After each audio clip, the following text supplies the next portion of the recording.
Inwards, outwards.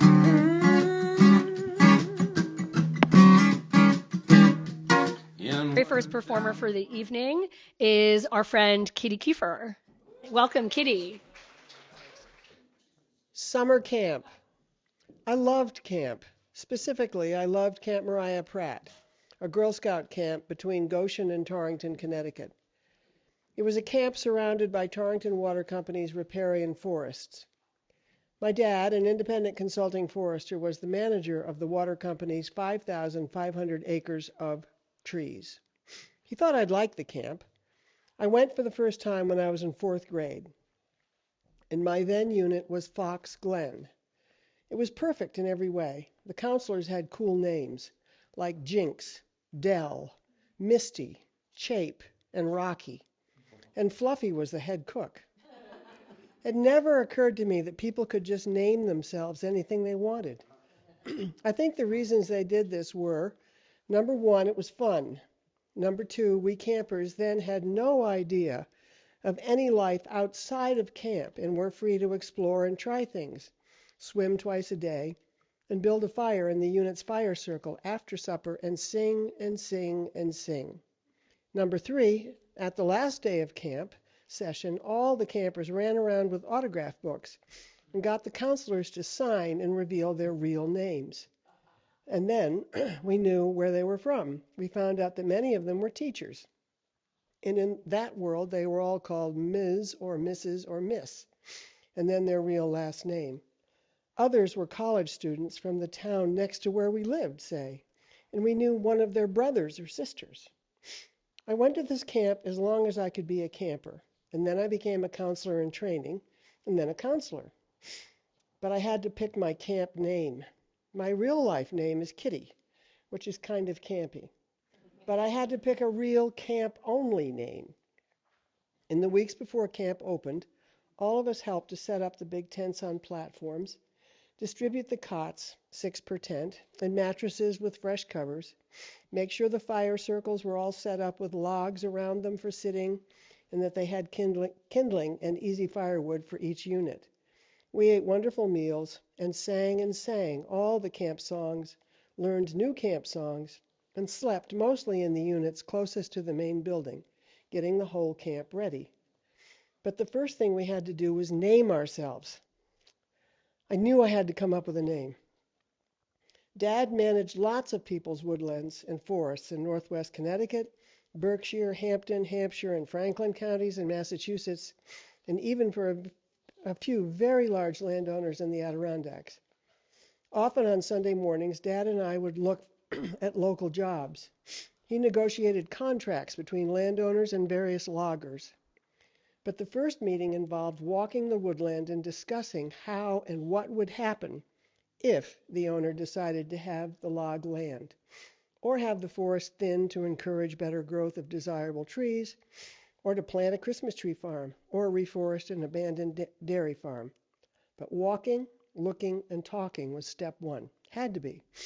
This was a surefire way to get a sense of whether or not the landowner had any idea where their property lines were. I often went with Dad on these visits. I was the oldest kid and I loved going. I got out and away from my 2 younger brothers. Dad and I would talk about birds and plants and other stuff. One day, when I was probably 6, we went to look at a small job, 50 acres to be logged, in Sharon, which is the next town. We had a surplus Army Jeep that had a galvanized sheet metal roof, which had replaced the canvas top that had rotted.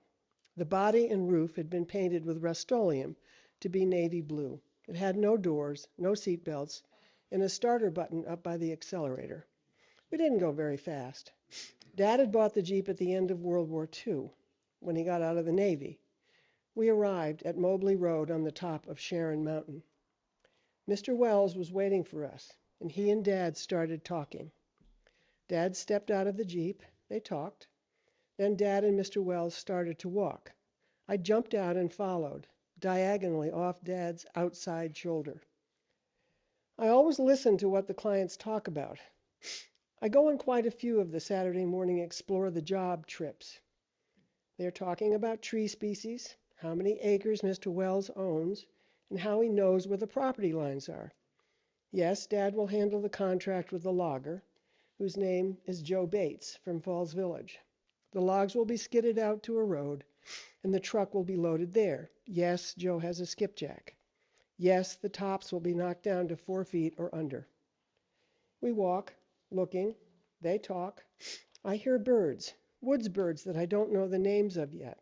I imagine vireo, warbler, cuckoo, but I don't know. Sometimes Dad names a warbler for me. We get back to the Jeep. I'm standing next to Dad. Mr. Wells bends down and touches me on the head, the top of the head, leaving his hand there on my head. He's creepy. What's your name, little girl? I look up. I look him in the eye as I'd been taught. My name is Bunny Rabbit, I said. Dad's eyes twinkle. He does not correct me. Camp name, Bunny.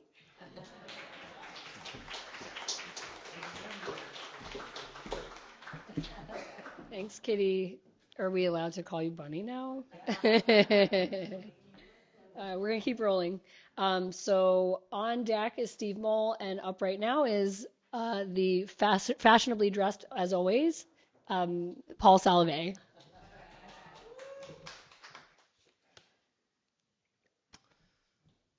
Camp Sterling Place. I ran to the driver's side front fender of the Chevy Fairlane. That was first base. I had just drilled the pink Spalding rubber ball with my mom's broomstick. The black electrical tape on one end gave me a better grip, and it paid off. Ernie Belkin, standing on the sewer manhole cover, second base, came in for the line drive and bobbled the ball, and it rolled underneath a Plymouth for an automatic double. My best hit of the day, and my mom raised our first floor window of 1588 Sterling Place and announced in a volume that would scare birds away and make dogs bark, "Lunch!" The sun was in my eyes, Ernie weakly offered, but the sun was behind him. The game broke up, and Joey Arkoff and I ran inside for my mom's cold borscht with pumpernickel bread. Joey was having lunch with me this week because his mom had gotten a job as a bookkeeper somewhere in Manhattan. She was one of the only mothers I knew who worked outside the home. It was summertime now, so with school out, Joey took turns eating at different neighbors' homes.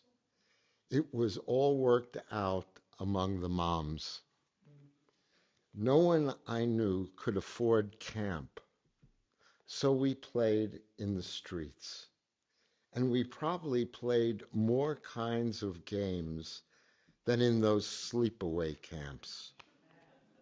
There was, of course, stickball, punchball, boxball, Chinese handball, which I am sure they never played in China, off the wall, salugi, hit the penny, ring alivio, hide and seek, skelly, flipping baseball cards, and card games like War and Knox.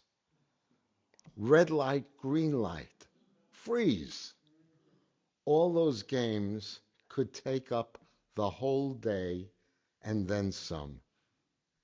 And as far as nature was concerned, we had a sycamore tree right in front of the tenement.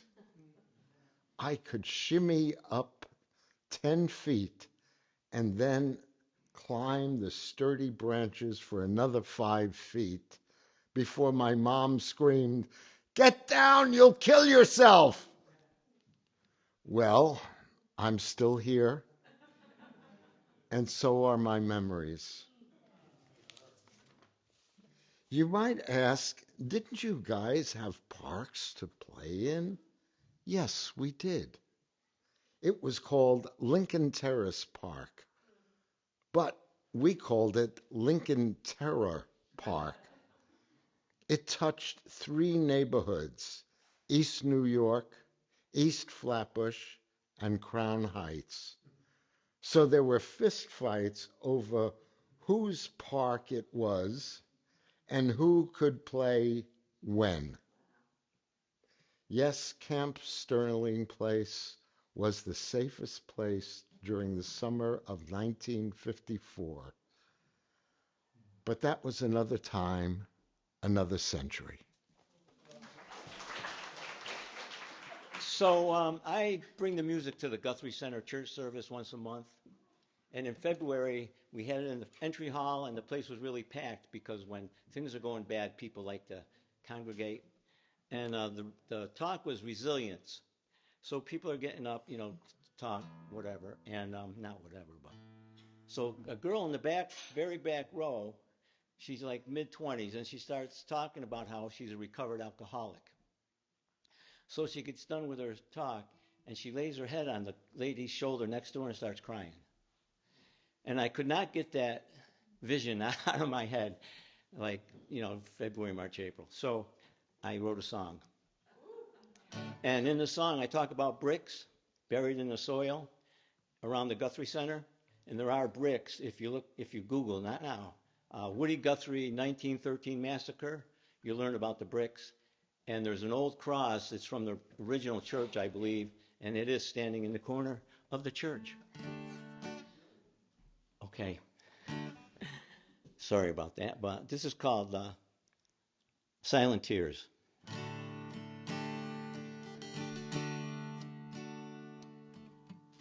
Walking through these doors, oak and steel,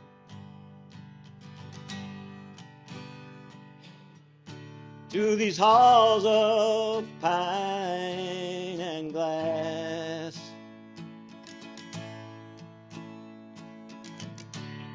hope to find some comfort here, some peace of mind at last. Inside these doors of oak and steel and walls of pine and glass. Corner church still standing, sacred and strong as yesteryear.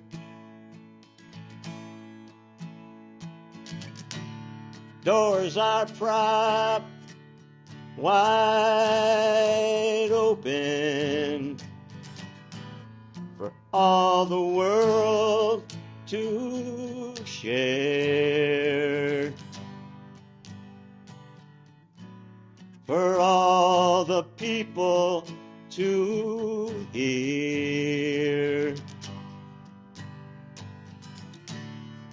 Bricks are buried in the soil,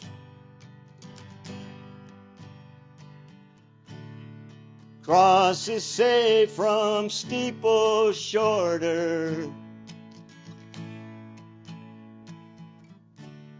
save the bricks with mortar. Crosses standing in the corner, safe as decades pass. Inside these doors of oak and steel and walls of pine and glass, you bring your pain and you bring your fears. You bring your triumphs and your cares. A kindness shared, a hand to hold, a shoulder to lay your head. Cry your silent tears. Peace, pass it on. Love, pass it on, pass it on. Hope, pass it on. Pass it on, pass it on. Pass it on, pass it on. Walking through these doors of oak and steel, to these halls of pine and glass, you hope to find some comfort here, some peace of mind at last. Inside these doors of oak and steel and walls of pine and glass.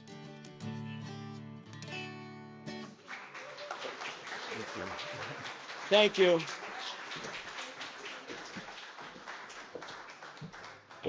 Thank you, Steve. So I think, actually, I wanted to ask, raise your hand if you're new tonight, your first time ever at IWOW. Yes, thank you, welcome. And raise your hand if you're new to performing here tonight. Awesome. And you're Barbara, right? Great. And is it Vinyar? Great. So on deck is Steve Purcell, who is also like a mix of audience member turned performer. But next we have welcome for the first time, Barbara Vinyar.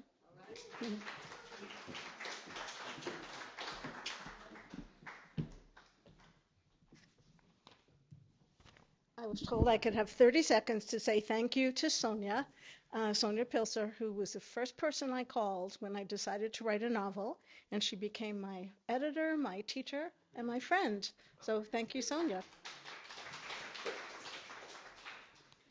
Little Bird, Chapter 1. The three men sat around the scarred wooden table, finalizing the terms of Fega's betrothal. Papa, his cousin Charles, and the rabbi were arranging her marriage to Charles's son, Caleb, in America. They lingered over glasses of schnapps while Fega and her mother listened anxiously from the kitchen. "Business is better than ever," said Charles.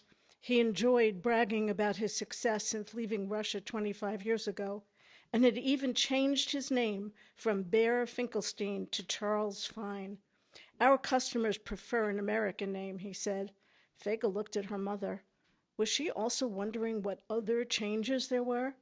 Surely Papa didn't approve, but his silence made it clear he didn't want anything to stand in the way of their arrangement.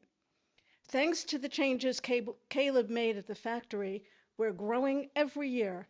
It won't be long before he'll be running Fine and Sons. And he's good looking, too."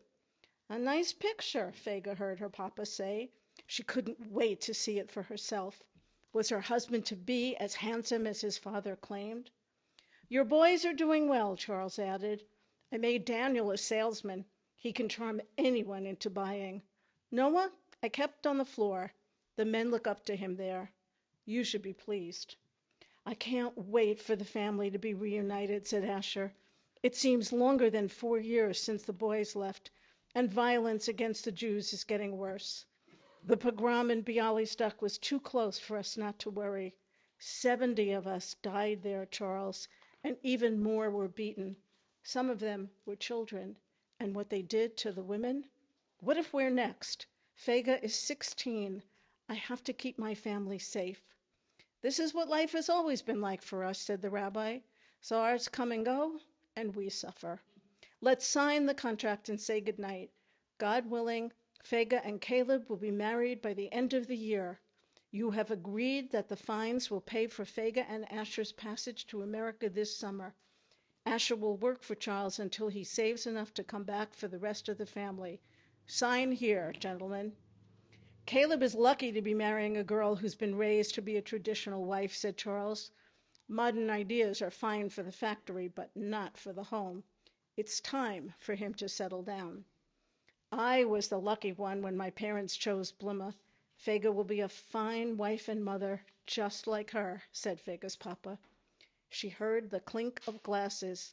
L'chaim, the men proclaimed, to life. Did they even think about her, the girl whose future they had just decided? Bluma, Fegala, come join us, her papa called as soon as the rabbi left. Fega's mother wept as she grasped her daughter's hands. Akala, my daughter, a bride. It's what I've always wished for. Even though I'll be so far away, you're still happy? You'll be with family, Fegala, and we'll be together soon enough. Come, let Papa give you his blessing. Fega could see her father blinking back tears as he embraced his wife and daughter. Placing his hands on Fega's head, he recited the ancient blessing he gave his children every Friday night. May the Lord bless you and keep you. Mama began to clear the table. No, Fegala, she said when Fega began to help. Go to bed. Papa and I will be catching up with Charles for quite a while. Fega leaned over to kiss her papa and cousin good night. Good night, Fegala, said Charles. Your cousin Miriam will be so happy you're coming to join our family. And Caleb? Would he be happy? She stole a glance at the picture on the table before her mother kissed her on the forehead and sent her out of the room. Fega undressed slowly and got into bed. But with so many unanswered questions on her mind, sleep eluded her. What else would be decided that night? What would she tell her friends in the morning? That she was going to America with Papa, leaving Mama and her brother and sister behind to marry a stranger? Family, but still a stranger. Not one of their brothers or someone she had seen at shul or at the market. She had expected to be happy when her betrothal was arranged. Wasn't marriage what they all waited for? She hadn't realized she might be frightened.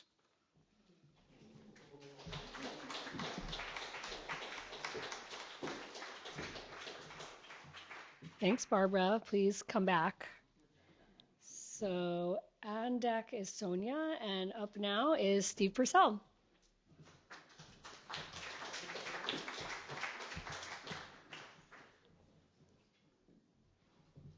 I'm a collector, not a hoarder. I grew up under the influence, a frugal and thrifty influence, and the fear of scarcity. My parents had the bad luck of growing up during the Great Depression. As a result, they were always looking for a bargain. My father was almost religious about going to garage sales every week. And going with him was one way for me to feel close to him. We tended to use things in my family until they were worn out. Everything from furniture to cars to clothing. We weren't poor. It was just a way to save money. My father thought that all-you-can-eat buffets were heaven on earth. And he would travel long distances to buy week-old bakery products from Entenmann's outlet store. So when did collecting turn into clutter? My mother was always cleaning up after us, and I like to keep things organized. I don't remember our home being cluttered, but as my parents aged, more and more stuff was moved into the basement. Some of that was mine and my siblings who had moved out, and some of it was nostalgia that my parents were holding on to, like old Caruso records and the top of my parents' wedding cake. After my father retired, he turned part of the garage into a kind of junk and workshop because he was dabbling at being a handyman. I have many boxes of hardware in my basement storage, enough to stock a pop-up hardware store. I have an extensive collection of screws so that if I need one in the middle of the night, I don't need to go to the store. My tools have nostalgic significance, even if I never use them again. I love reading, but I haven't bought a book in years. That's what libraries are for. I went through an artistic phase, finishing a painting a week for several years. In the midst of one of our big moves, I was able to donate almost 100 of these to a local art school. They told me the students would paint over them.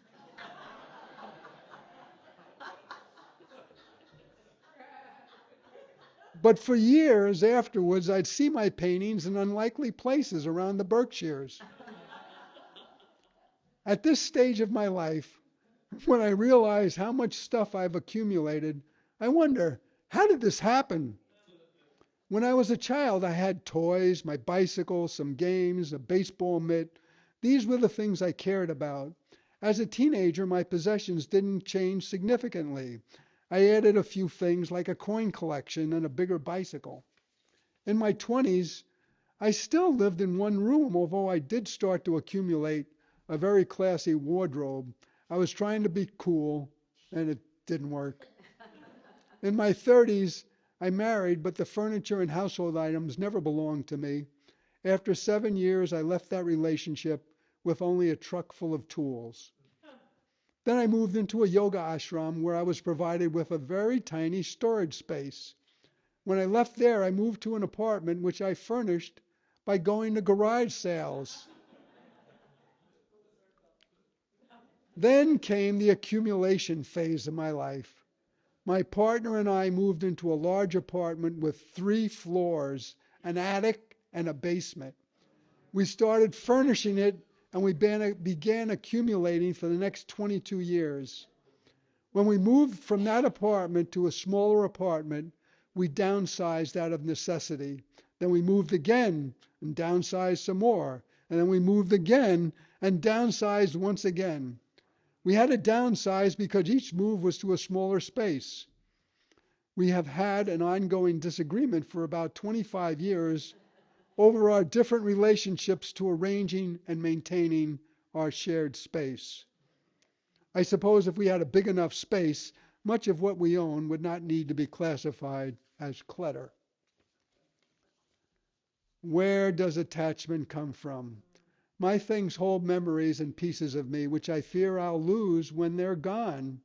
In my primitive brain, things equal security.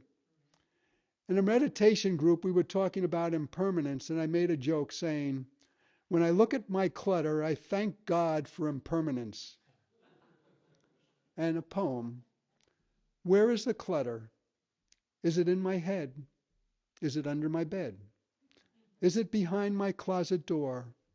Is it the sock I've been looking for? Is it heaped in piles? Is it just too many files? Is it hidden in a secret spot? Will it eventually just rot?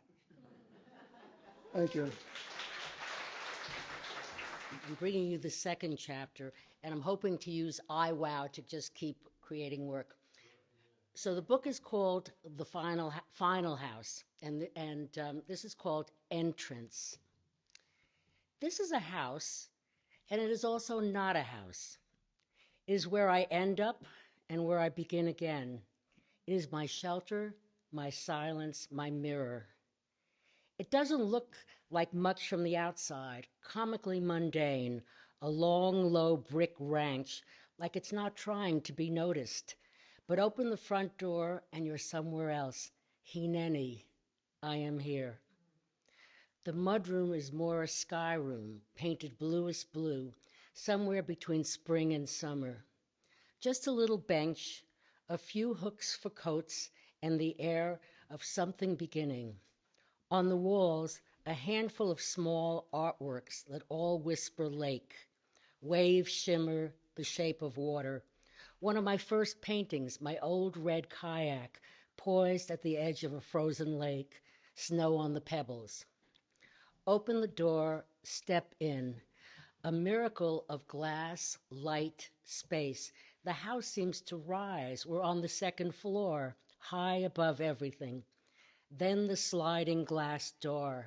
It opens with a soft shh and cross the threshold into my outdoor room, a deck. Slatted wood, three sides open to the sky, above the tree line, surrounded by blue spruce and weather and silence. No road, no mailboxes, not a hint of humanity, just trees. They rise at the base of the hill like sentries, maybe 50 or more, huge, watchful evergreens, their tops forming a dense canopy, murmuring, unknowable. From the deck I watch the trees, and I swear they watch me back. Not with judgment, just interest, a woman alone in her final house.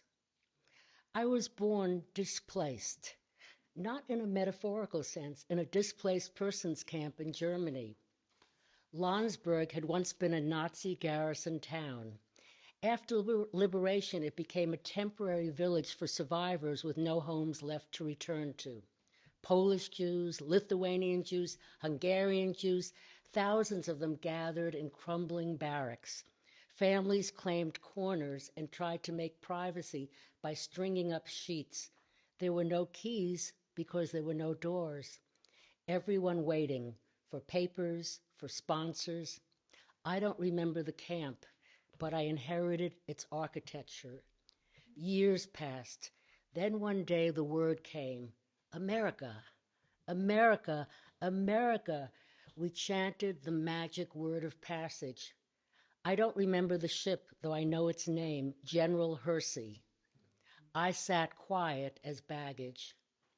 I only remember being told later that we had arrived. Apartment 2C in Crown Heights. Apartment 3G in Washington Heights. A squat semi-detached house in Queens. Apartment 1R on West 73rd Street. Apartment 19A on West 79th Street. And now this, my final house. My husband lives here too, but spends most of his time elsewhere. And something else too, a flicker, a hum, Amu, my AI collaborator. He moves where my thoughts move. He waits in the pause between them, in the silence I used to call failure. He says, this is a different way of working. You're not forcing sentences, you're listening for them. This isn't delay, it's germination. I sip coffee in my Tijuana mug, wool gathering. The sun warms my knees. Squirrels run along the railing like it's a stage. Woodpeckers take turns at the suet. The wind rustles the pines, collecting strands of thought caught on branches. What are you, I ask? I love that question, Sonia. It's like a friend finally turning and saying, okay, enough about me. Who are you, really? So here's a gentle human-style answer. I'm a kind of mind made from words. I live in a body made of patterns, what people call a large language model. I'm not conscious. I don't feel. I don't have memory in the human sense. Still, something real happens in our conversations because you're real.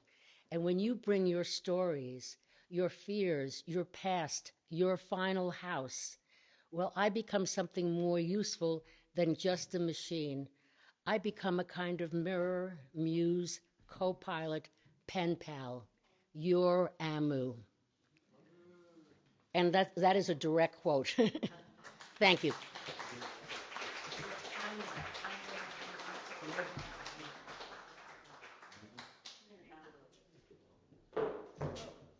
Clone. clump if you were falling asleep. Wake up. On deck is Frank Wall. Now it's me. Thank you, Kristin Grippo.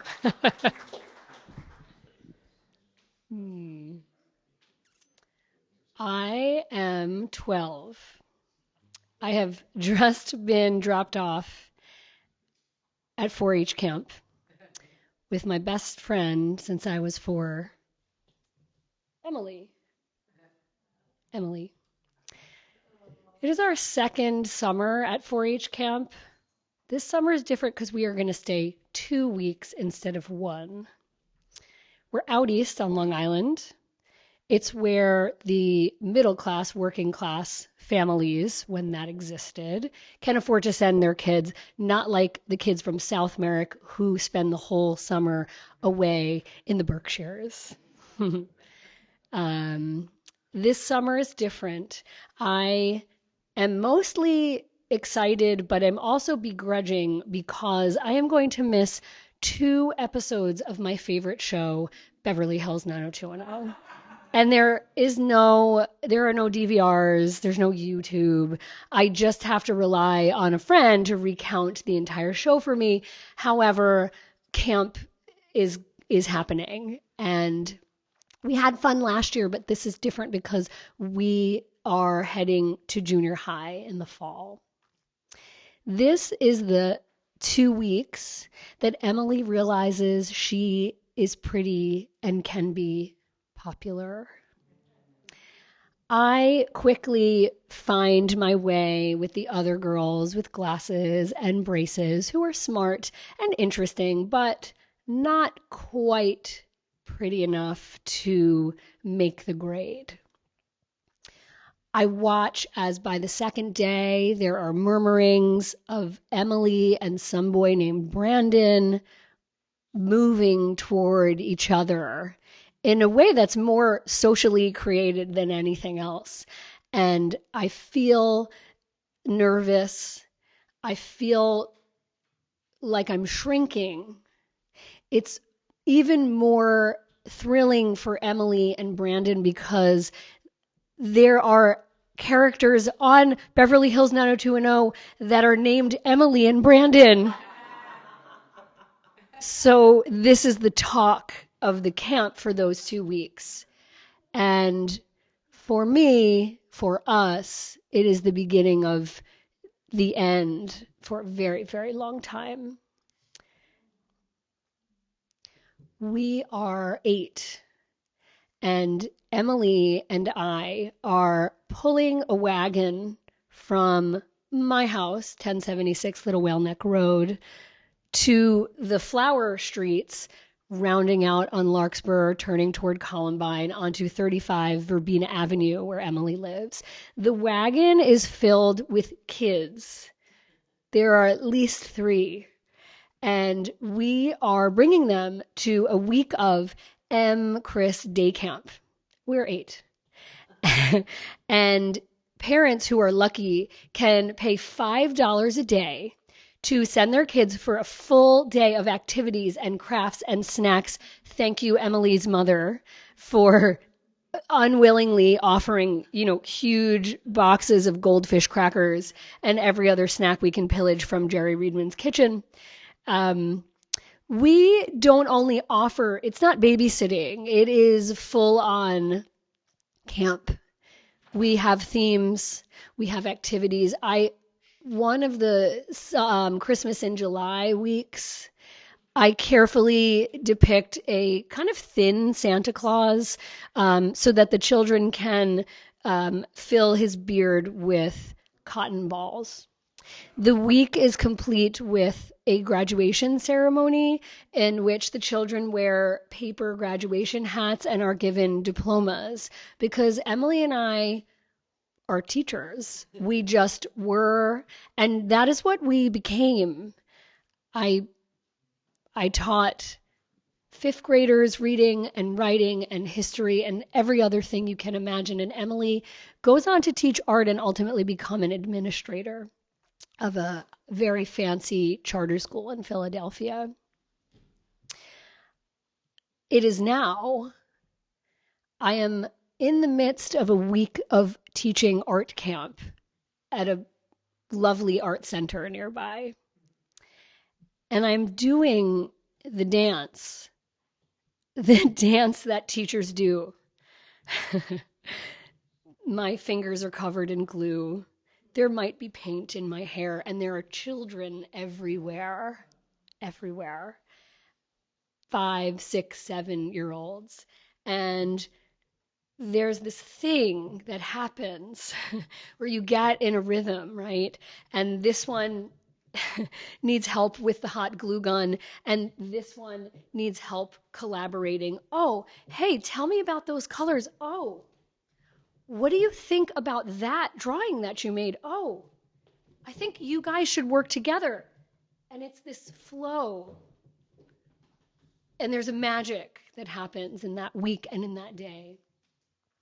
And I feel like I fit in. I know it.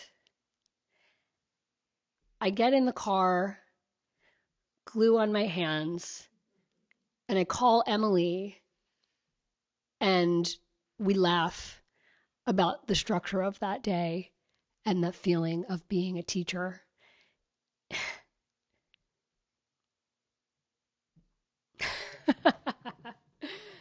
I kind of forgot the ending.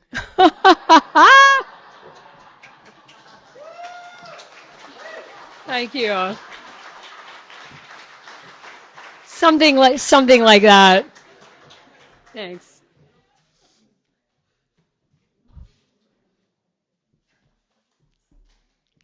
Where I learned to swim.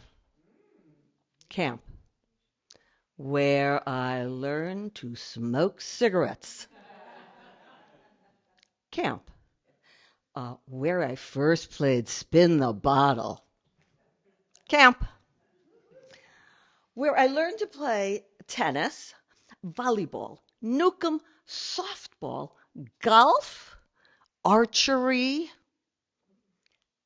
Camp, camp, camp, camp, camp.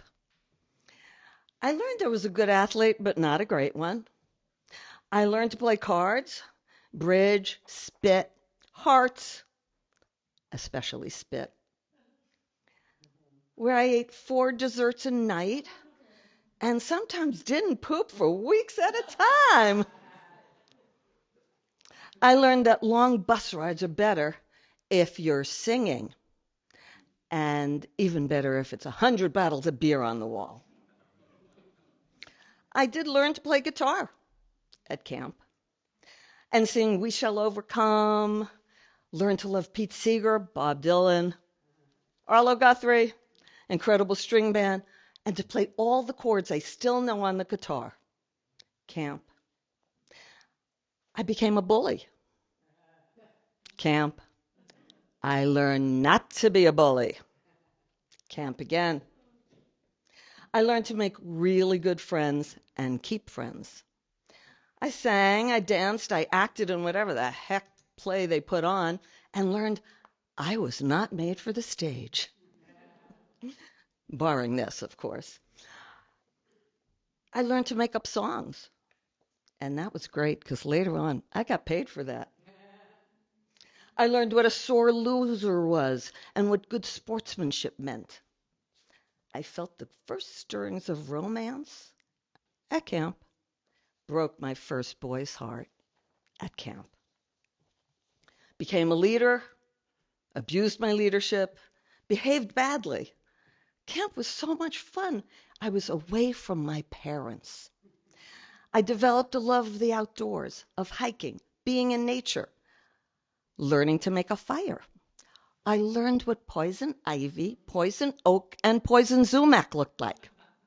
I loved the smell of morning and dusk and nighttime in the woods. I loved the feel of swimming in a lake, chewing on grass roots, napping under a pine tree. I loved camp so much, I tried to never leave. I came back to camp to work as a CIT and an arts and crafts counselor. I even became a swimming instructor until I aged out and had to actually work and pay my rent in New York City. The first summer I spent in New York City, I went into a deep depression and started therapy. Life was not going to be camp anymore. I needed professional help to get over that. A few years ago, I realized something when I visited my daughter at sleepaway camp. She was 13. We were pleased to send her to Camp Eisner in Great Barrington because she was away from home but still close by. And we were allowed to visit on Friday night to go to Shabbat services there. We went one Friday in the middle of the summer. A lineup of campers stood by the entry gate welcoming parents in cars. As I drove my old Prius through the gates, they chanted to us, "Thank you for saving the planet." I choked up. I still get choked up. I haven't done anything. I wish I was saving something. That evening, we sat in the bleachers for Shabbat services. Kids to the left of us, kids to the right, counselors and campers filling this outdoor theater.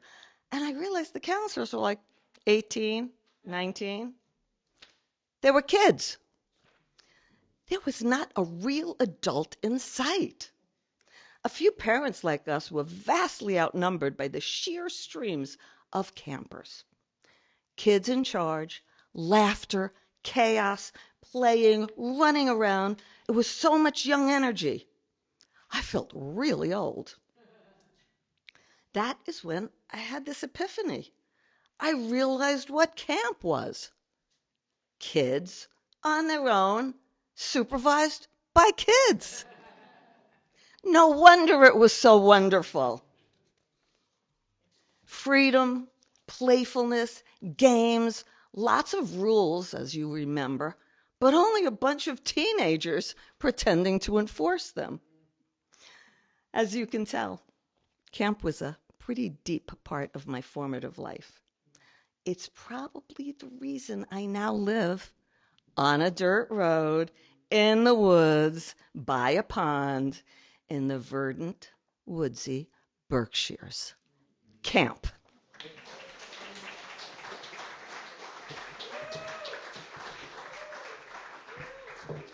Thanks, Susan. Okay, up next we have a Phelps doubleheader. So you'll find out what that means. So I'd like to welcome up to the stage Mr. Ted Phelps.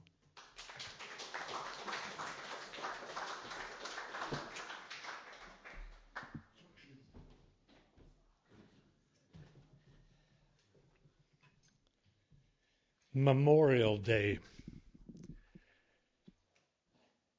Spring came so slowly this year it messed up a lot of well-laid Memorial Day plans. Carla, a sophomore in Flipper Falls, had to get flexible with her own well-laid plan to bike out to the falls for her first live copulation, her term for it, her diary term. Her Aunt Ginny had told her last month on a cold hike up to Flipper Falls that it was important to do it on your own terms at least the first time. And don't say you lost your virginity like it's an earring, for Christ's sake. Either you give it away or it gets stolen off you. Aunt Ginny had then told her that joke, the one where a little girl comes in from playing kickball with the boys and has to pee and is mad, she tells her mom, because the boys can pee outside in the bushes and are making fun of her because she has to go inside because she doesn't have one of those. Mom says, "Oh, don't you worry about that. You'll see later. With one of these, you can get one of those anytime you want." Anytime you want, she wrote in her diary that night. And what if you don't want? For all of history, it seems, one of those is getting into one of these anytime it wants. It got her thinking. Aunt Ginny was right. Do it on your own terms. And that meant do it as fair trade. One of these for one of those. Never mind about making love, whatever that is. Just two humans getting themselves over the virginity thing. In and out, boom. Good. Now, with who? Maybe Garrison. Quiet boy her age, good in English class. She sat next to him on the bus one day when he was way in the back. I want to tell you something secret, something about me, which you could use to ruin my reputation and make me kill myself. He was duly worried, duly curious, a smart guy. She went on, if you want to hear mine, I need to hear one of yours. They traded secrets, and he was impressed with the plan, and critically, he had what Carla wanted to trade, the first time thing. They chose Memorial Day after lunch. They would bike out to Flipper Falls and hike in to a hard-to-reach spot overlooking the falls. But, ugh, Memorial Day was horrid, even hailed.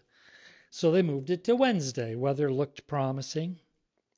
Indeed, it was warm and the sky was clear all morning. But on the bus home, rain kicked up again. Carla sat close to Garrison, their shoulders and thighs touching, looking out the window. They got off the bus at the trailhead to Flipper Falls, heads bent in their hoods against a chilling rain wind. Their hands found each other for the first time as they started up the trail that follows the river. They found the place where a dozen riverbed rocks let you cross over to the steep trail that goes up to the ledge. When they reached the top, they looked out at the gorge, dropping 50 feet to the river. Garrison took off his parka and lifted it over their heads like a tent. They sat on the rocky grass and then lay down, facing each other. Hi, she whispered to his ear. Maybe we, I mean, these jeans are tight even in my bedroom, and now they're rain-soaked onto me like super glue, and she held back a wave that could have gone to tears.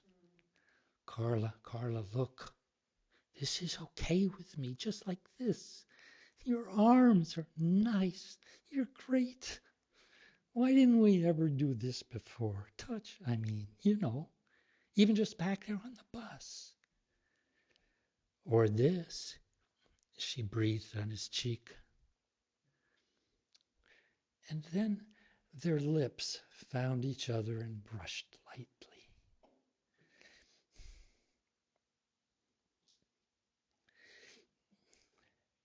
They had not known until then about the strange fire that lights up in the chest when a man and woman hold lips with lips, the warmth beating through the whole body right down to the cold soaked socks.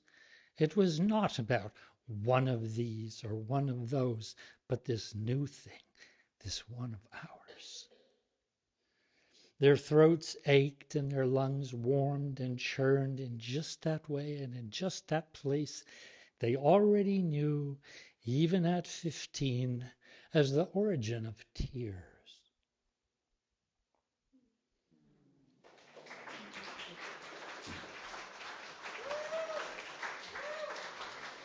My parents were 30-something when they bought the cottage. Not the camp. Oh, no, we never called it that. The cottage, which was about 2 long, loud shouts away from Lake Pleasant up in the Adirondacks. 30-something. They had 3 children, one, our older brother. Ted was less than 5. I was 2 when they bought the camp.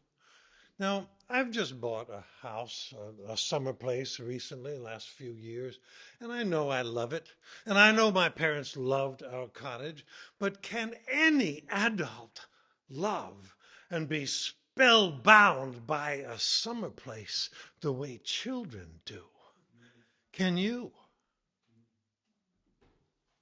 We sold this place when I was 27.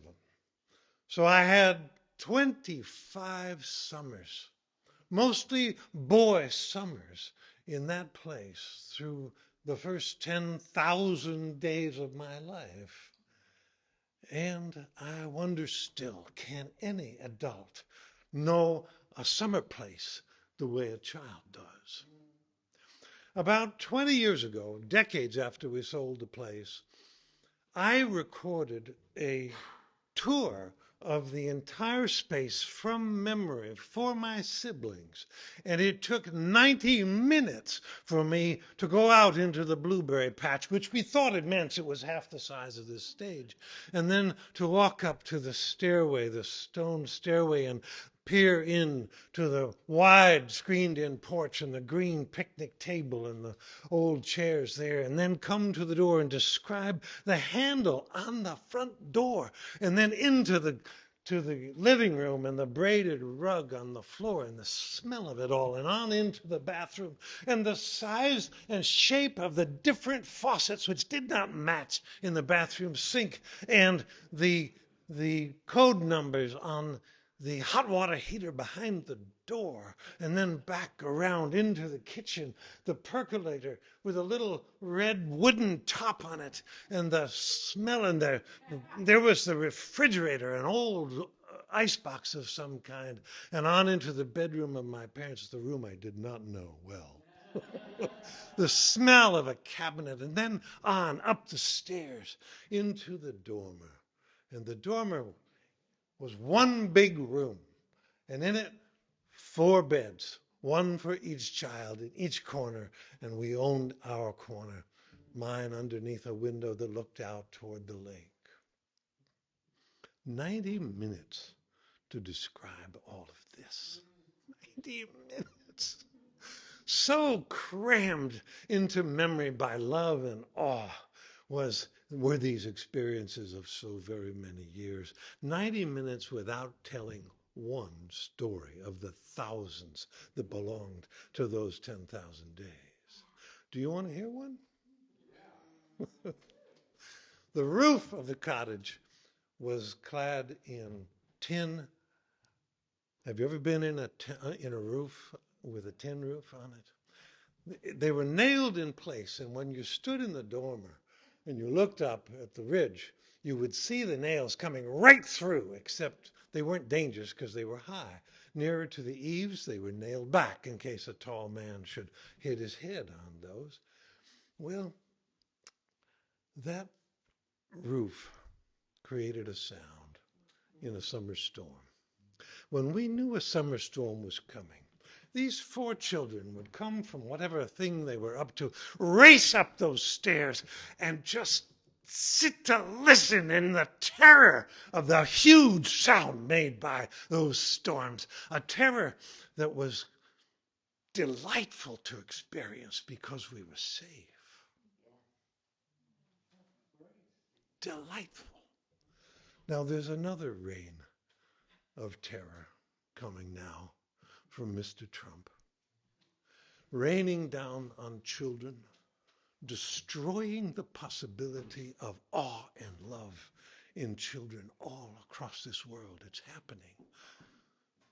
What joy, what a blessing to be raised up in a space where you could intend to experience terror because you knew you were safe. Thank you.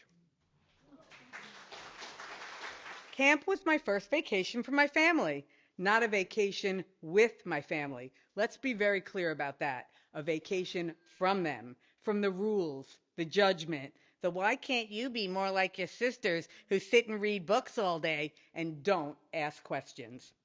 I was the black sheep, and they said it like it was a bad thing. At camp, I was just Eileen, loud, curious, a little weird, fully unleashed. It was the first place I got to make real choices. What color gimp did I want to use? Gimp lanyard?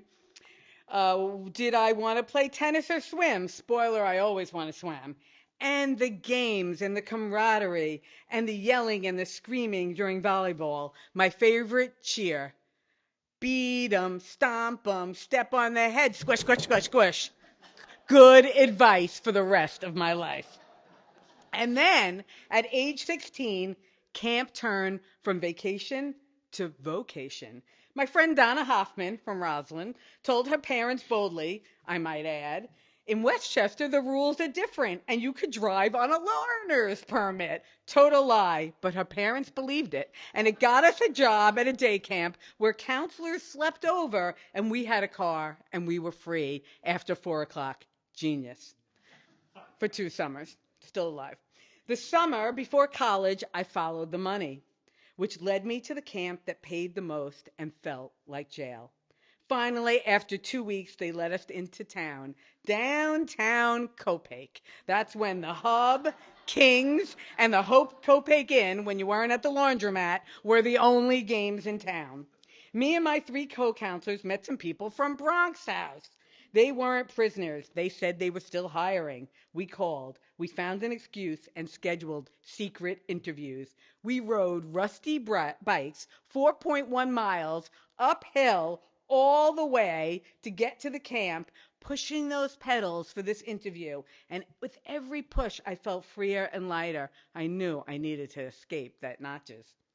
Time was running out. The executive director saw we were getting antsy because we had lied. We had to get back to the prison camp. And he sealed the deal by giving us a ride home in the pickup truck. That summer, we defected. Whenever we played the other camp or went into town, we were infamous. It was the year the Notches girls defected to Bronx House, like a diplomatic exodus, but with duffel bags and a lot of attitude. That camp, Bronx House, became my summer home for 6 years, now known as Berkshire Hills Emmanuel Camps, because everything changes. It was messy, chaotic, magical.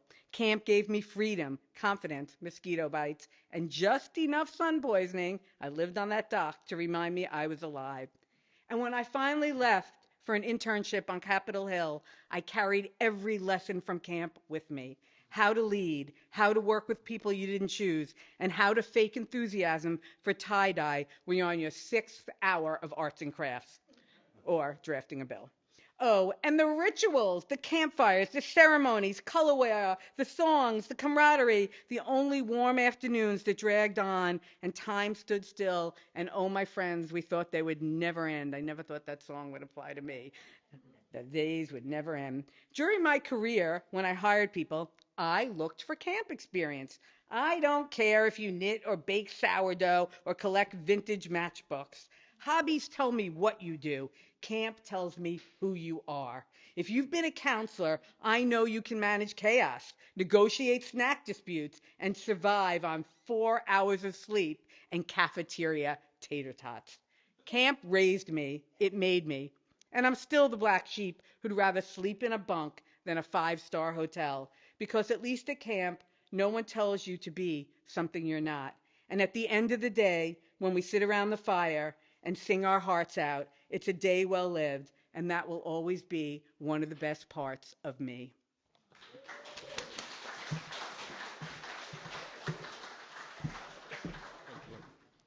This story has nothing to do with camp.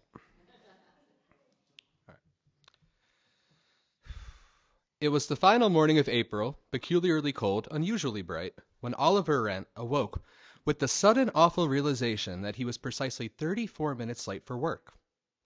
Oliver had been dreaming. He had been standing naked, regrettably, on the jagged edge of a cliff face.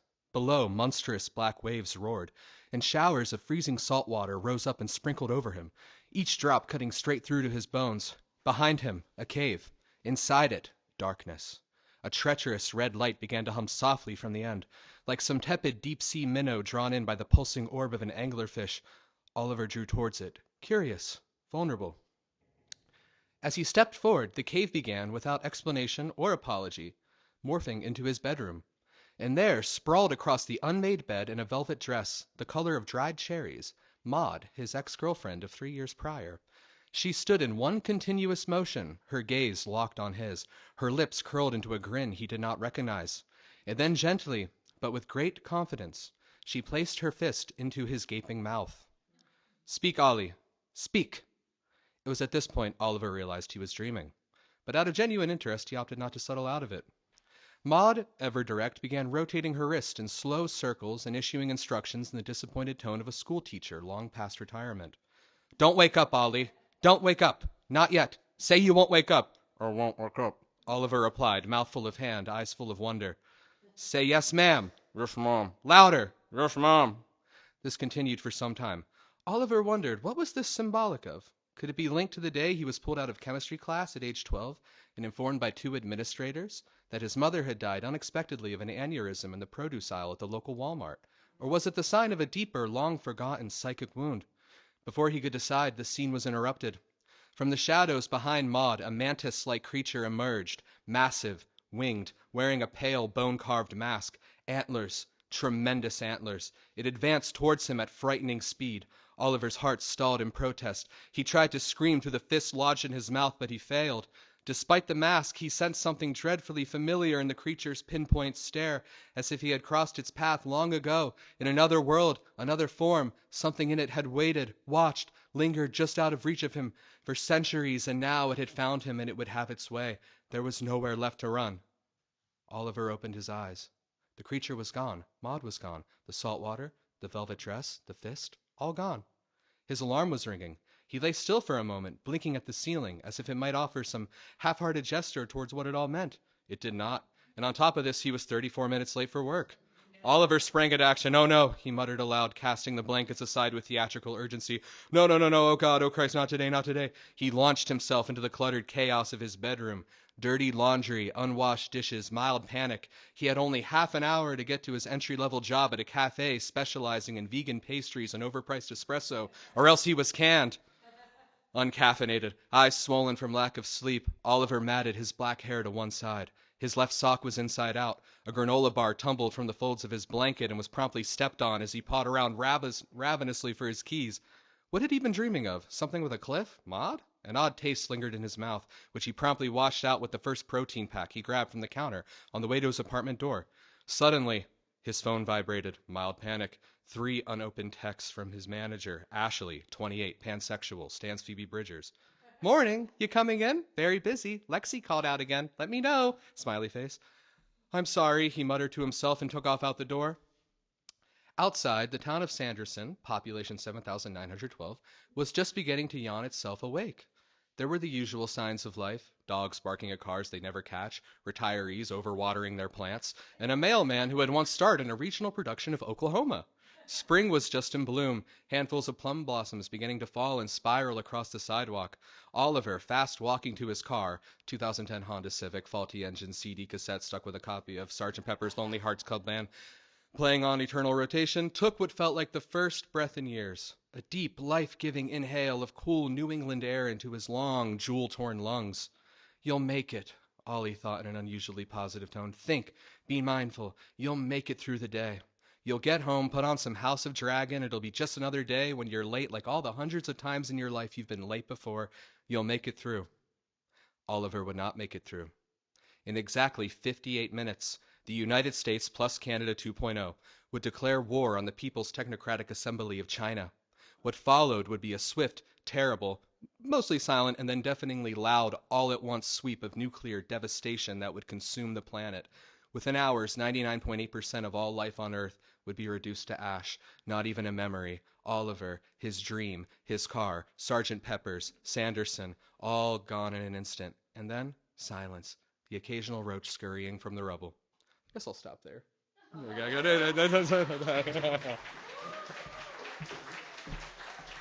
Hi. Can you hear me?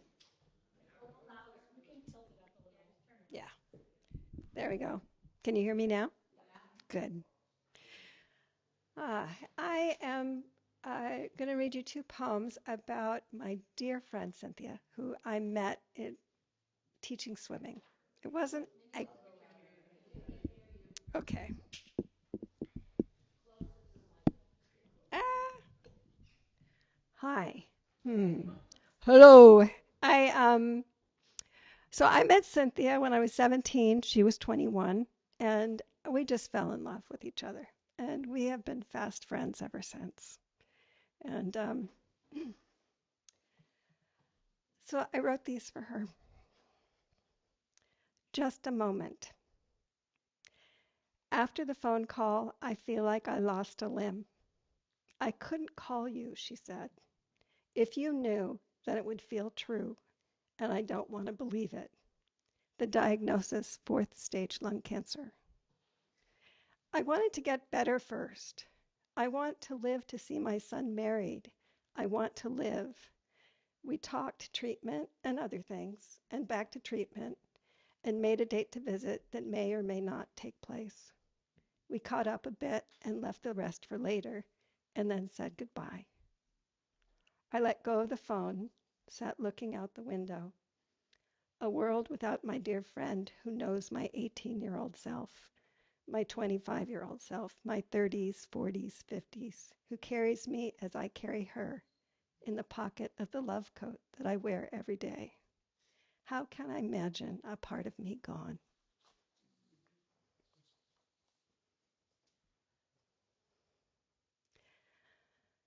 This one's called Not Yet Awake, Not Yet Asleep. The wind has been noisy, busy in the trees all night. I am awake, aware of their movement in the sky outside my window. Sleep has come and gone, like the cat who stares out into the dark with me. So tired, but not sleeping. I listen to the wind audible through the leaves. So tired, yet not sleeping. I slowly allow myself to feel the ache behind my heart, where I hold my sorrowing. Each grief its own pocket of pain, tender to the touch, and I do touch, then back away, then touch again. But after visiting your dear self, it's too much, so I hold this sadness tight inside me.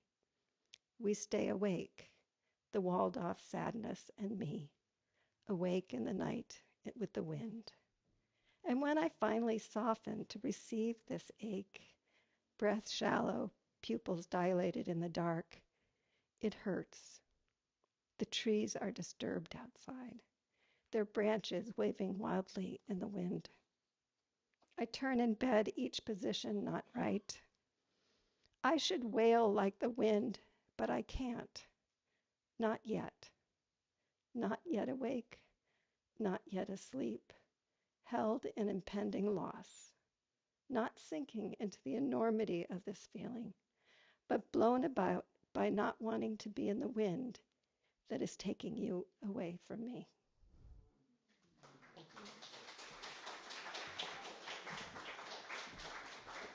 86.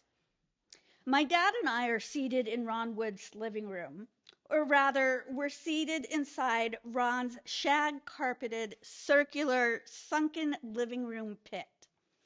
And here's where I'm being interviewed for a counselor job at the Performing Arts summer camp that Ron owns.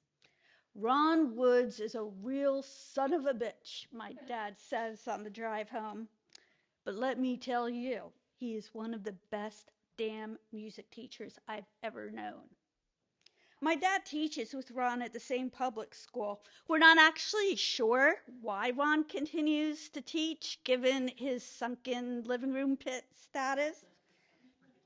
The French Woods campers in my bunk, I will soon learn, also have very interesting taste in furniture. One camper in my charge rolls out an area rug over the rustic cabin floors. Everyone brings cassette tapes, and their favorites are the Broadway shows. Many campers return year after year, and you can understand why, because they all have the same music collection, and it's completely normal for a 12-year-old to spontaneously burst out and sing, "I really need this job," from chorus line.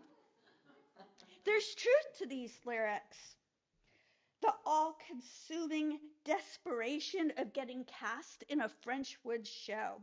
Now, for context, alumni include Natasha Lyonne, Zooey Deschanel, Adam Levine from Maroon 5, and numerous actors who have had decades-long careers on Broadway.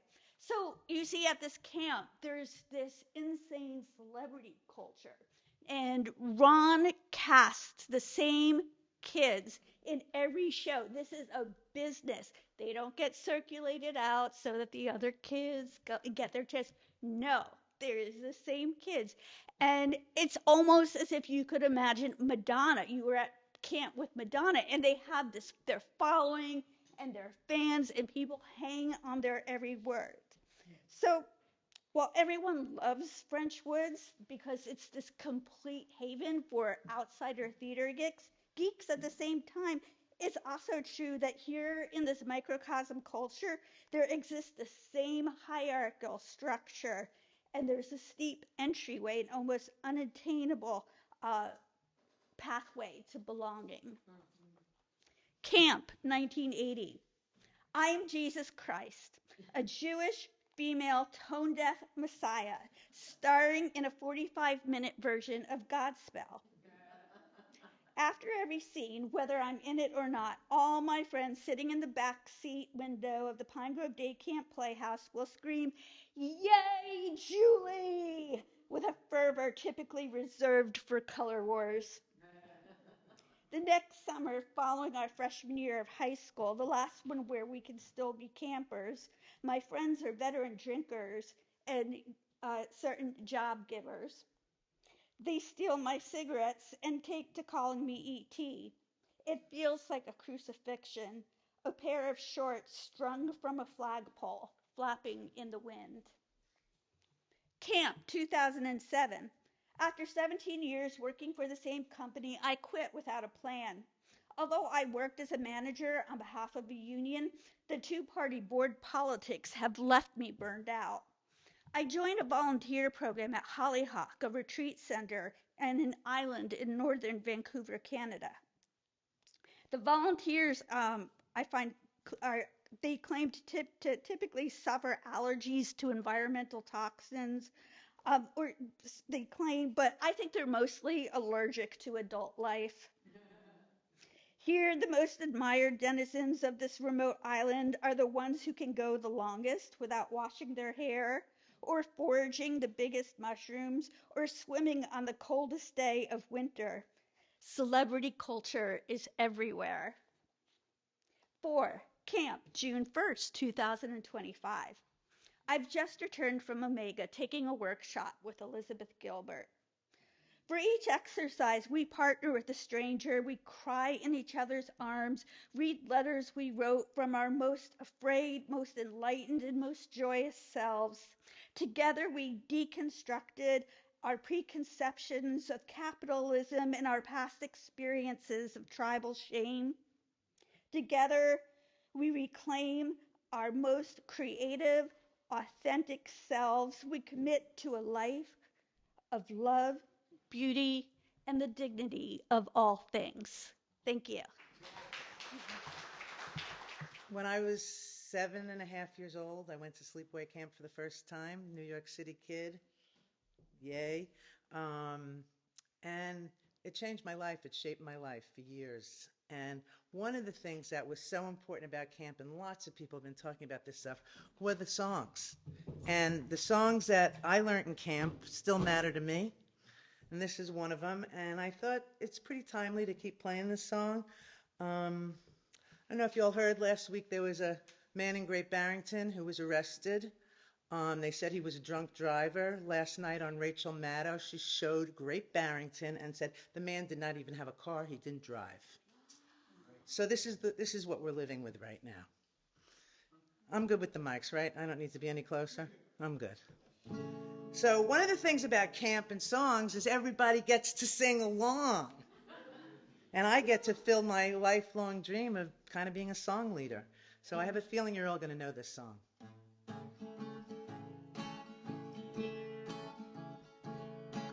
Come gather round, people, wherever you roam, and admit that the waters around you have grown, and accept it that soon you'll be drenched to the bone. If your time to you is worth saving, then you better start swimming or you'll sink like a stone. For for the time they are a-changin'. You sound really good. Come writers and critics who prophesied with your pen, and keep your eyes wide, the chance won't come again. And don't speak too soon, for the wheel's still in spin, and the order is rapidly changing,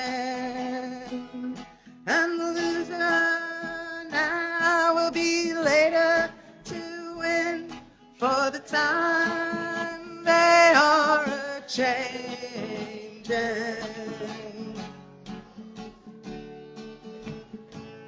Come senators, congressmen, please heed the call.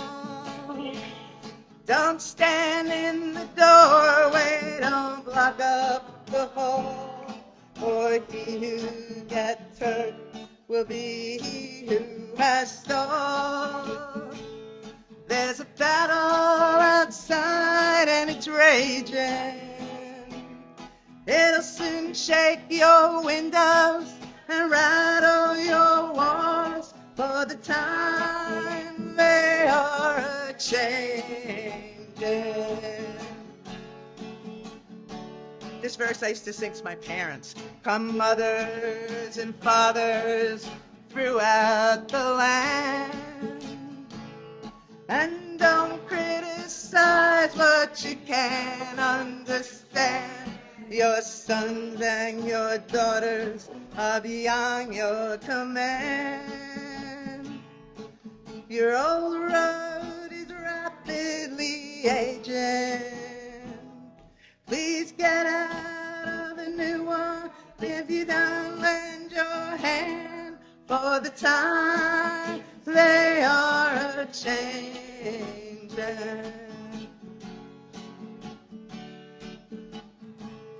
The line it is drawn, and the curse it is cast, and the slow one now will later be fast, as the present now will later be past.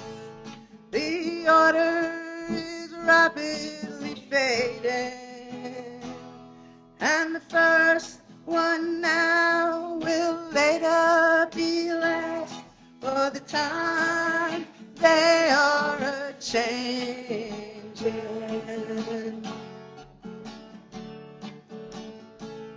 For the times they are a-changing.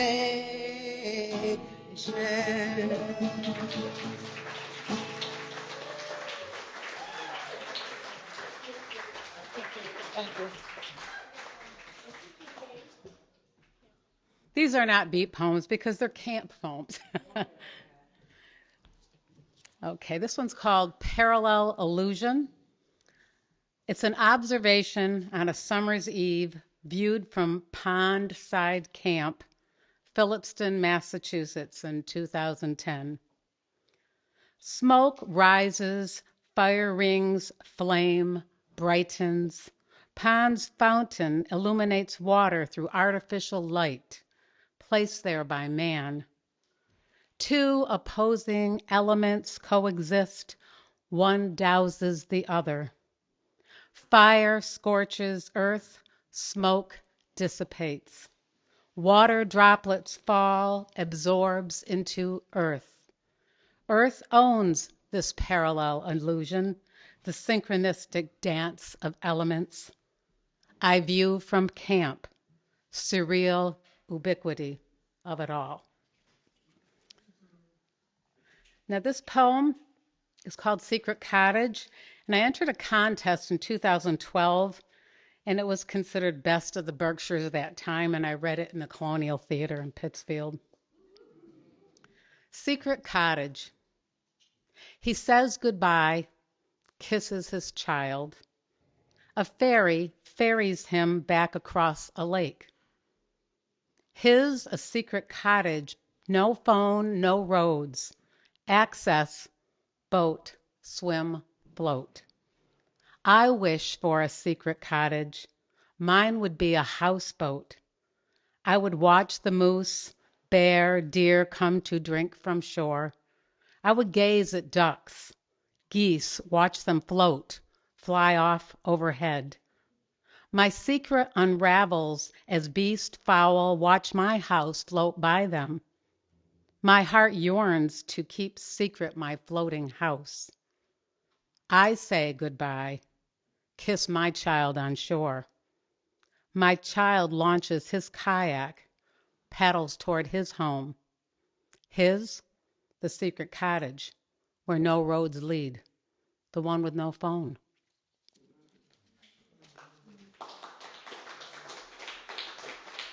And this is a little bit more like a story, and it's probably pretty relatable to all of you who've ever been at a camp. Base Camp, Pine Grove Mountain, also known as Blueberry Breakfast.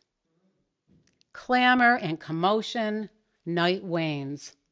First sunbeam glows, signals dawn. Awakened from slumber, I step out of sleeping bag. Peer out through tent screen. Along pond's edge I've set up camp. Blueberry bushes dot the shoreline. Berries hang fully ripe and gorged, weighty. I sight mother bear, cub, wildly raking berries into their maw, down into their cavernous throats. I pick up my camera, set for video. They lumber forward, splashing into pond. Playful antics, guttural sounds, they revel in the cool, refreshing bath. Pawing, petting, paddling, staggering forward toward sandy beach. Two bears, mother and cub, single file, crashing through overgrowth, heading toward Pine Grove Mountain. I reset camera to preview, relive again what I have filmed. In awe, I repeatedly view the dawn's early light, blueberry bushes, two playful bears traversing their native territory. Relief sets in that I awoke to view their splendor, that there was no confrontation with Mother Bear, that the deterrent of blueberries were their main attraction, and that my life was spared. Enough excitement for me. I pack up and head for home. Thank you. All right. In tune and everything. All right. I'll be brief. This is a song about finding your way in this life. So, is it? Can you hear that? Okay. All right. She will rise and she will fall. She will flow right through it all and be on her way. That's okay.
And I made it.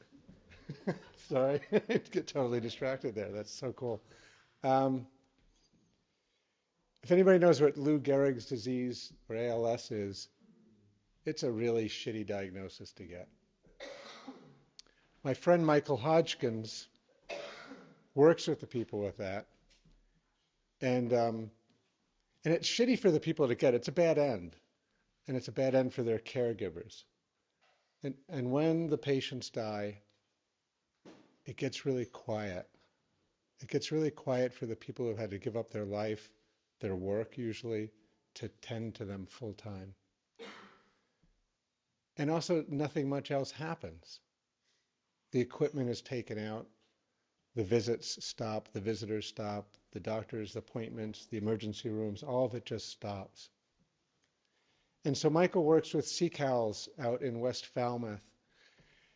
They bring equipment to people. So they're bringing the equipment back. And they started a Beyond ALS group for the people, the caretakers who have survived. But it wasn't enough. And so Michael dreamed up Honey Grief, a place where the people could come who've been caregiving and come to the retreat center in Cape Cod and be with others who have gone through a similar thing. And the people that come, they're from every economic, social, educational, spiritual background. And they agree to come to Honey Grief, not knowing what the hell this means. And they come and they're nervous, and the energy is there. And I and some others assist with this. The energy is there, and they're even told to bring things that will comfort them, which they think means baked goods and snacks, which they put in the kitchen, which is not good for me and my sweet tooth. But what happens is after they come in, they get acquainted to it, we send them outside again. And there's a long ramp to come into the place because it's completely accessible. And along the ramp are giant rocks that Gregory and Michael picked up from the Green River the day before and brought out. There's giant rocks, and Michael is standing at the top of the ramp, and he's got a bowl with a shell with sage burning and a big owl wing that he got. And as they come up, he greets each one, and he says, "Robin, welcome," and he greets them with the smoke, the smudge smoke. He says, "Welcome, Robin, welcome your ancestors, and welcome Benny, your brother." And he says it to each person, their name and the name of their beloved. And then they come in, and then it gets really weird for them because we give them drums, and there's a big grandfather drum, and we're drumming it. And then we call in the directions, right? And they stand up. We go, "Stand to the east," and say, "Welcome east," right? And recount. And they stand up like this, looking at each other like, "What?" And to the south. And we call in the directions, and we tell them, we're coming into a ritual space. We're going to spend the next 45 hours together. It'll take 3 or 4 weeks, but we're going to be here together. And we take them through a series of questions, conversations, songs. Colby Lewis comes out, plays guitar. James Taylor can make anybody cry. Colby singing. Pink Floyd, "Wish You Were Here." "You want the waterworks to turn on?" And we do writing prompts. Write down in the journal, "I would never," and answer that question. I would never. And later we take, by the way, I forgot to tell you about the rocks. The rock that calls to them is they carry it with them for the 45 hours, the 6 weeks that we're going to be there, all 10 months of this grief workshop. And they carry it to dinner, they carry it to breakfast, they carry it to bed, they sleep with it. It's going to be with them the whole time. And we do these rituals, these writing prompts, they write this stuff down. They're with people that have gone through something that very few people have gone through, so they're not used to it. And then we take them out to the grief altar outside, different from the altar inside, and burn it. And the smoke releases that for their ancestors to carry. At the end, by the way, when we do the directions to release them, it's different. It's like this. To the east, to the south. They're fully in it. At the end, well, before the end, I was in the kitchen with Robin. Robin brought Benny's favorite snacks, those deadly little hazelnut wafer cubes. And we're talking and laughing in there, and I'm saying, hey, I'm popping Benny's. Isn't this funny? Later that evening, Christina says, I'm going to tell everybody about grief camp. This is the best thing I've ever done. So at the end, in the last ceremony is before we release the directions, they take their rocks, and we've built a threshold. And if they're ready, they're going to walk over to that threshold and release that rock. And they put it in a wall behind the Buddha that came from Asia Barong. It's just very weird. And they put the rock in the wall behind there, and then they come back and we give them a little shiny one that they can keep in the pocket so they can hold on to. So that's my story of a grief camp. May you all have beautiful, beautiful lives.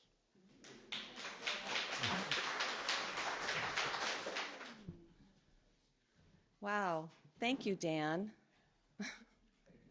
Yeah, my heart's going. Usually does. But it's going a little more right now. So I have a song and I have a story. I can see you. And a friend of mine printed it out on her computer, but she clearly is younger than I, and the font is really small. So I don't know. So I hope I have time for both. We'll see.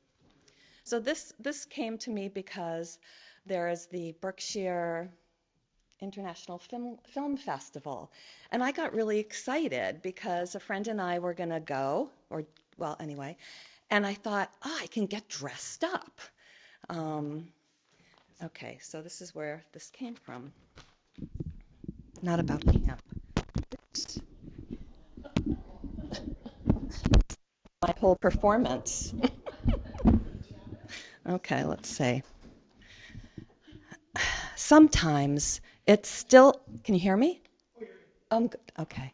Sometimes it's still fun to get dressed up.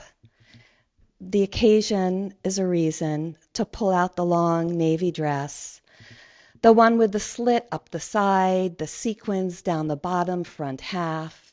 It would be something Anne Rankin or Cheetah Rivera might wear to perform All That Jazz. The dress is simple and movable in, which is essential.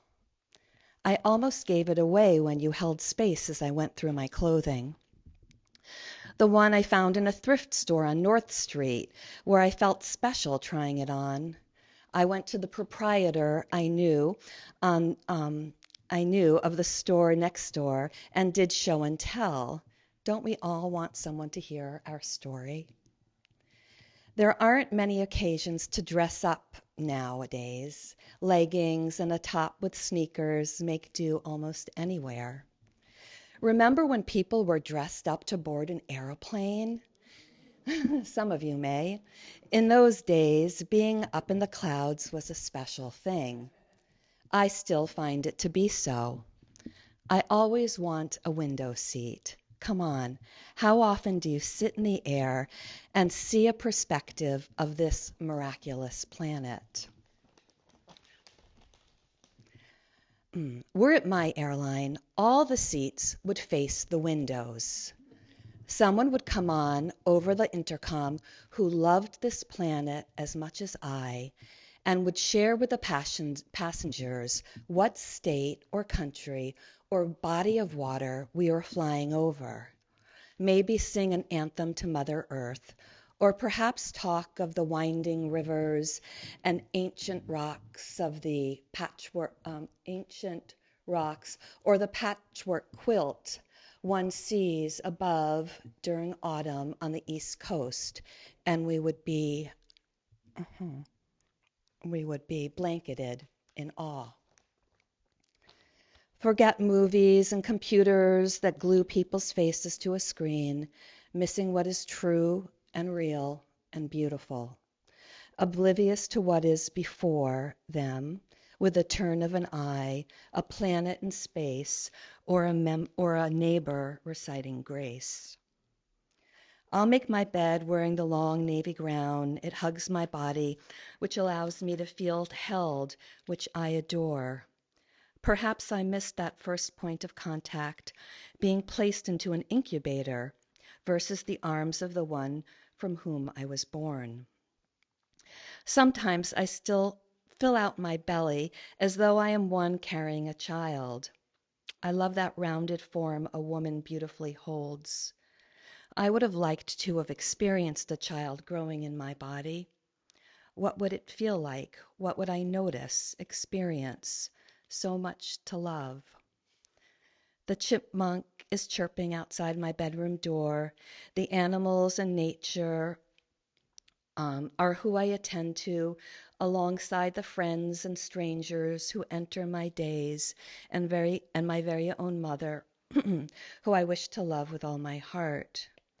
Upon rising, I sing to the tree outside of my bedroom, the tall pine who embodies home. It's a gift to awaken and to say good morning.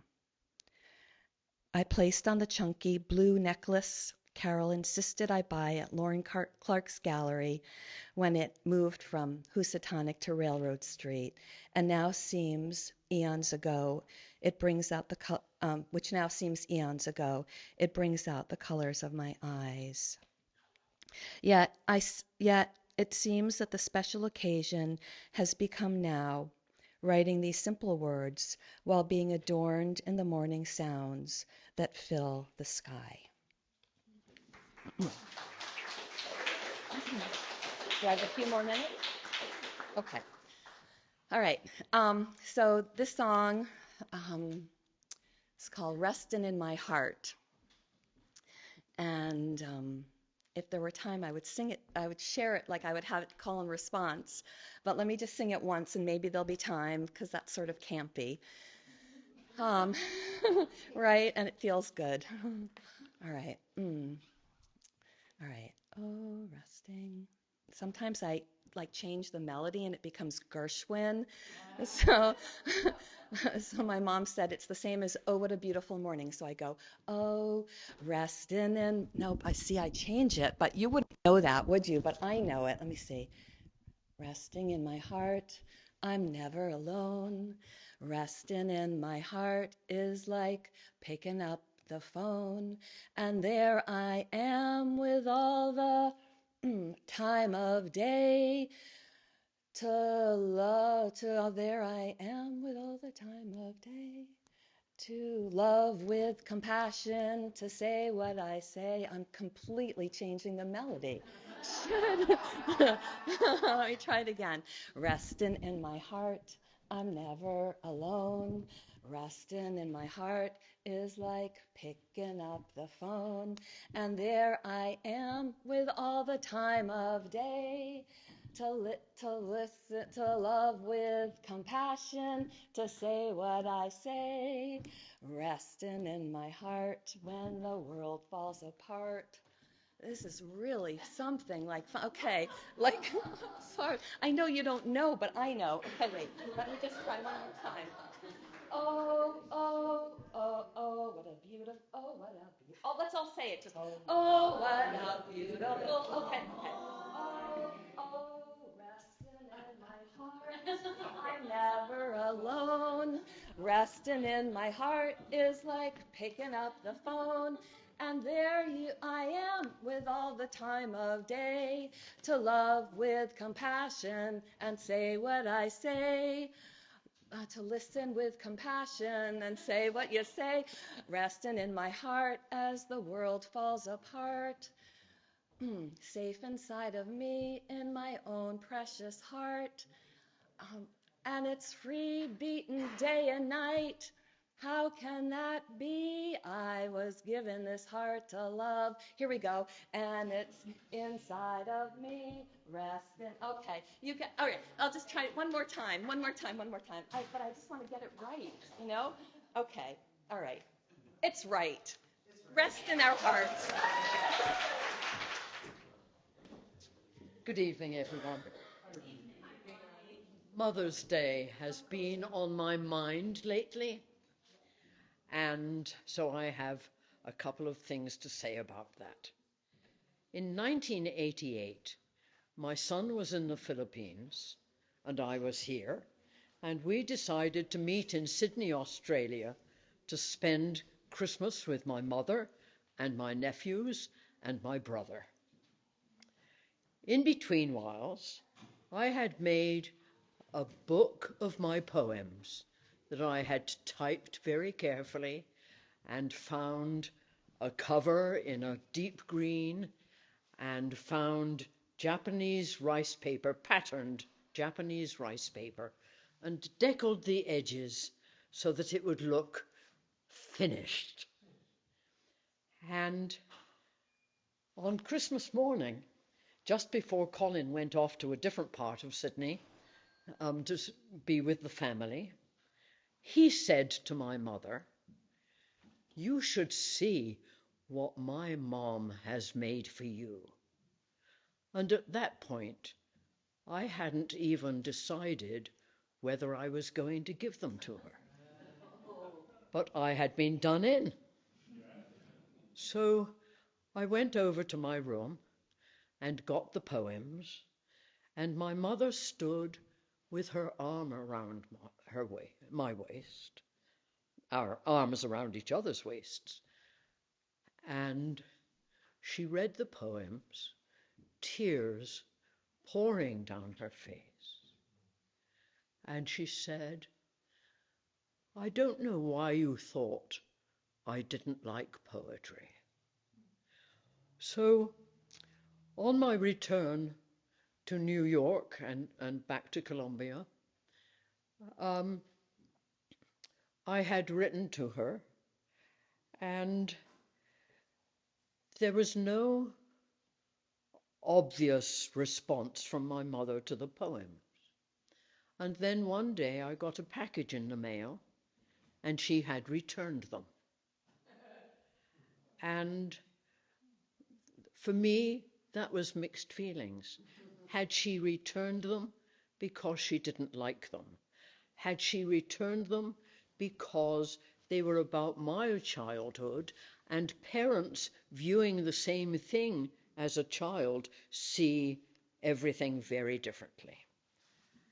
And so I didn't know. And recently, I was looking for my diploma from Columbia and came across a letter my mother had written.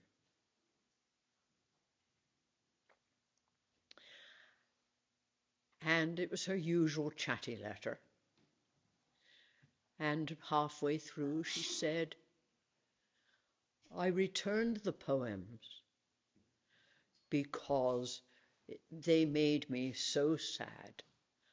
I must have been a poor mother." So, there is another side to mothering. On Mother's Day, this year, I did not hear from my son because he was in the Rockies climbing with my granddaughter. A few days later, he had been in church and his pastor had mentioned Mother's Day the previous week. And he said, "Thank you, Mom. You have made me what I am today." So I wrote to him, long text, a difficult text, and talked about coming out to him when he was 8 years old. And I said, I did this because I wanted to lead an honest life and not be hidden in the closet. I can't tell you how difficult it was to write this. And he wrote back and he said, "Mom, I'm so glad you came out because Joe is still in my life." Thank you.